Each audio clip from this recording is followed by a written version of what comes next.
Okey, hai, Assalamualaikum. Nama saya Muhammad Syahir Imam bin Ibrahim, bernombor matrik AB 2071.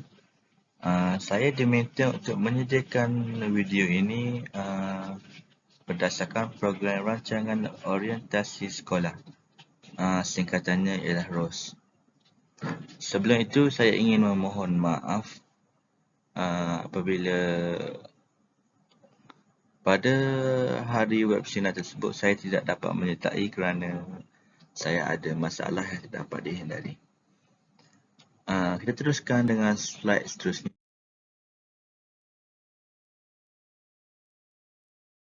iaitu iklim sekolah. Iklim sekolah berdasarkan Ibrahim Mahmud pada 1998 ialah sebuah sifat dan suasana yang terdapat dalam sesebuah sekolah yang membezakan dengan sekolah yang lain. Dapat disimpulkan seperti setiap sekolah itu terdapat sifat dan suasana yang berbeza. Tiga iklim sekolah yang dapat saya kemukakan ialah iklim terbuka, iaitu merujuk kepada keadaan di mana semangat kerja kaki tangan yang berada di tahap yang tinggi dan ketidakpedulian yang rendah. Seterusnya ialah iklim biasa yang disifatkan sebagai mempunyai pergaulan sosial antara ahli-ahlinya yang menyenangkan dan wujud kealfaan dalam pekerjaan. Dan terakhir ialah iklim tertutup, iaitu kontras atau berlawanan kepada iklim terbuka, yang di mana dirasakan kesungguhan dan semangat kekitaan di kalangan ahli tidak ada, dan juga rasa ketidakpedulian adalah tinggi. Okey, seterusnya ialah kepentingan sekolah berdasarkan jari, iaitu jasmani, emosi, rohani dan intelek. Antara faedah-faedah yang menyertai aktiviti kokurikulum ialah dapat mengisi masa lapang, menambah ilmu pengetahuan, membina jati diri pelajar, memupuk perpaduan antara kaum, contohnya seperti Melayu, Cina dan India yang pelbagai kaum. Seterusnya ialah meningkatkan disiplin diri dalam kalangan pelajar. Dan terakhir ialah menjaga kesihatan diri pelajar dengan menyertai aktiviti kurikulum sekolah seperti aktiviti berkemah.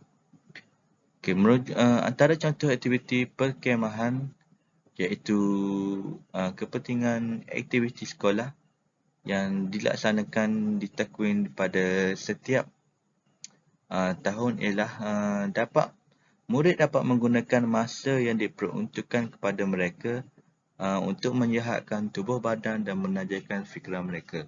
Seperti yang kita tahu, perkemahan memerlukan sifat toleransi yang tinggi antara guru dan pelajar. Selain itu, para pelajar dapat menyemai semangat kerjasama sesama pelajar, juga sesama guru. Ini kerana kerjasama antara mereka dan pelajar amat diperlukan dalam menjayakan aktiviti perkemahan ini. Hal ini kerana sesama melakukan aktiviti kokurikulum, mereka perlulah bekerjasama. Bab kata pepatah, bagai au dengan tebing, bagi memudahkan pekerjaan mereka. Selain itu, terdapat juga aktiviti yang memerlukan pelajar untuk berganding bahu seperti pertandingan perarakan. Contoh lain aktiviti tersebut ialah aktiviti yang seperti night walk dan sebagainya. Itu dapat melatihkan keberanian dalam diri pelajar. Seterusnya ialah selain itu terdapat juga aktiviti yang memerlukan pelajar untuk berganding bahu seperti pertandingan perarakan. Mereka memerlukan sifat toleransi yang tinggi. Seterusnya ialah mereka perlulah menyeragamkan setiap langkah mereka bagi mendapatkan markah yang lebih baik.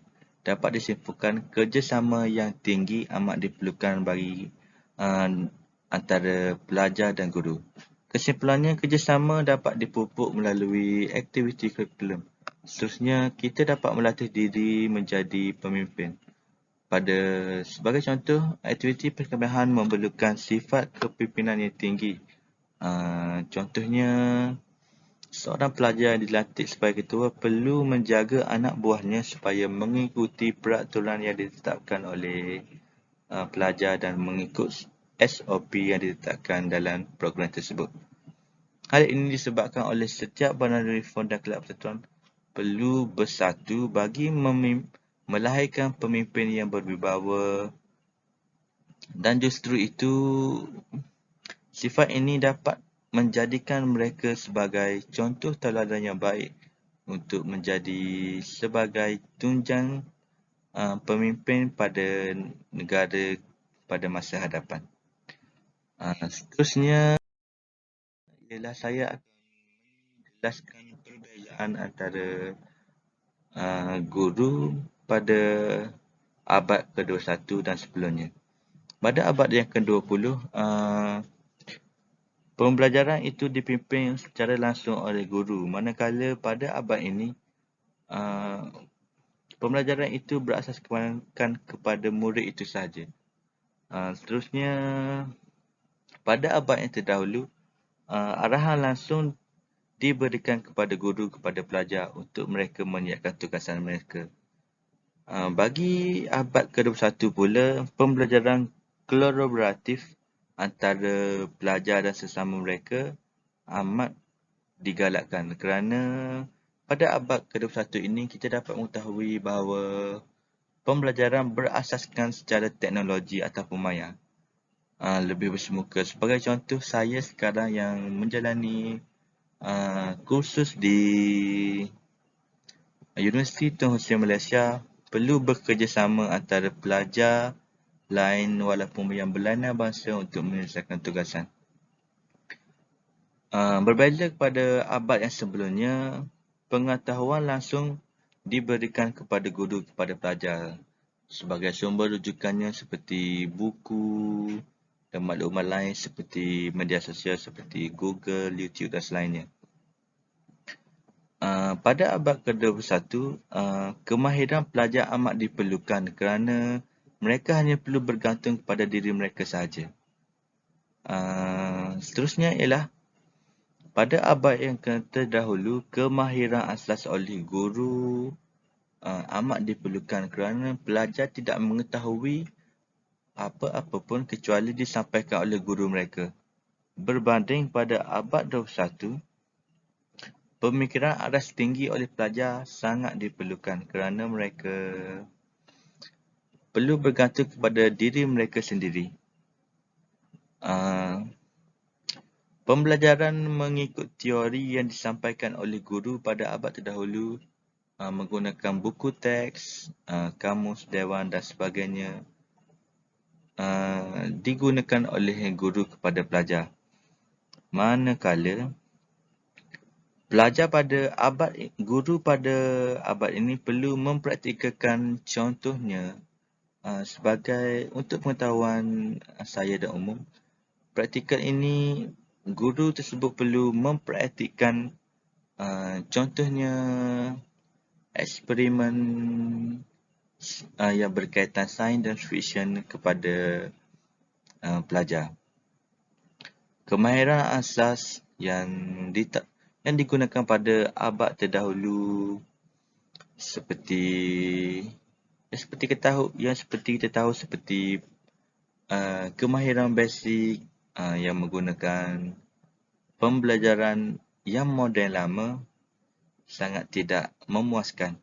Berbanding pada pemikiran abad ke-21, guru perlu mempunyai pemikiran aras yang tinggi bagi meningkatkan ilmu pengetahuan pelajar mereka. Seterusnya ialah dalam bidang co-curriculum yang diamalkan secara langsung di sekolah.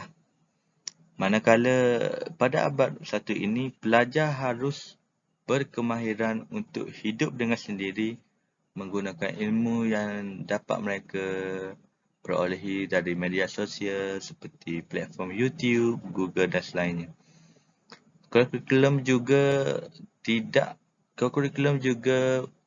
pada abad terdahulu dilaksanakan di sekolah. Manakala kemahiran hidup yang harus dipraktikkan oleh pelajar harus mereka buat di rumah dan bersendirian. Boleh dikatakan mereka perlu berdikari. Pada abad terdahulu, pelajar, guru perlu secara individu menerangkan pengetahuan dan apa yang tidak difahami oleh pelajar kepada mereka.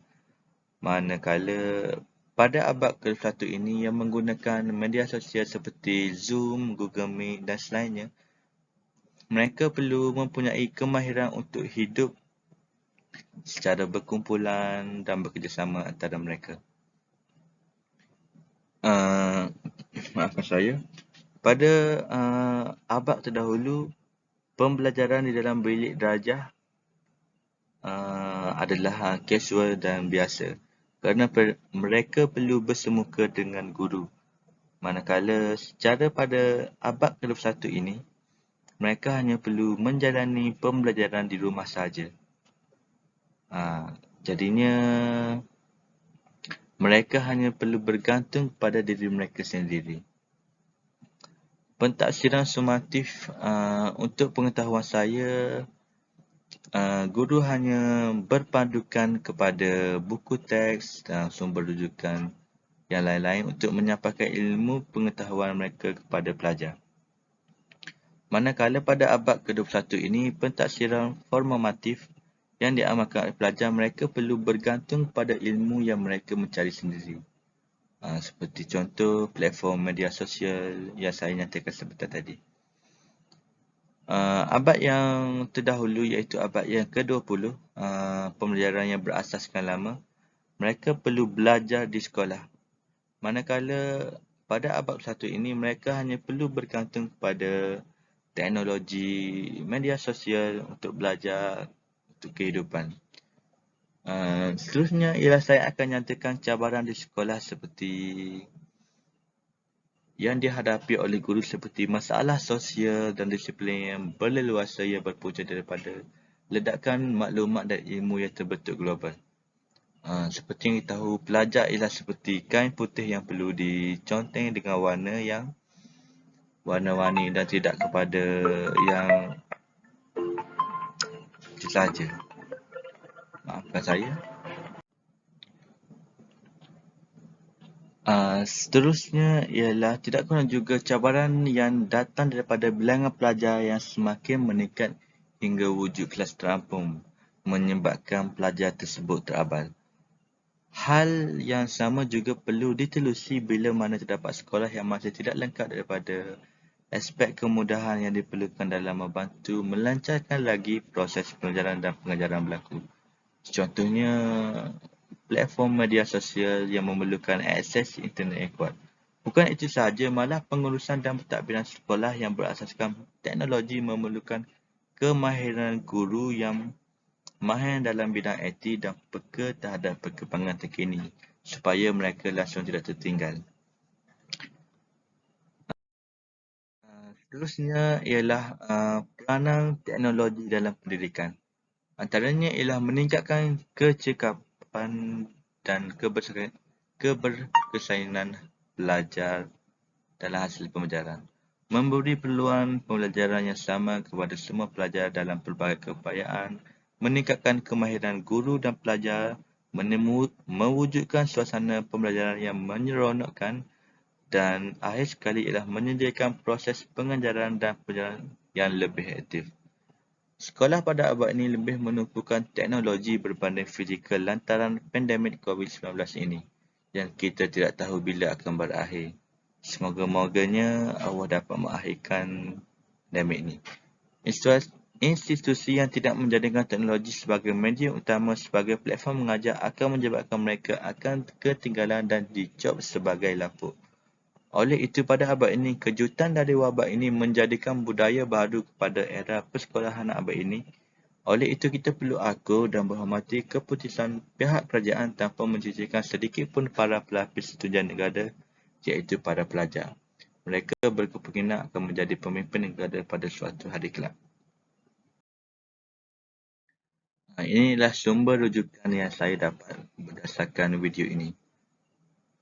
Oleh itu, saya mengucapkan sekian terima kasih dan sedikit kata-kata iaitu stay safe, stay at home until we win this. Terima kasih.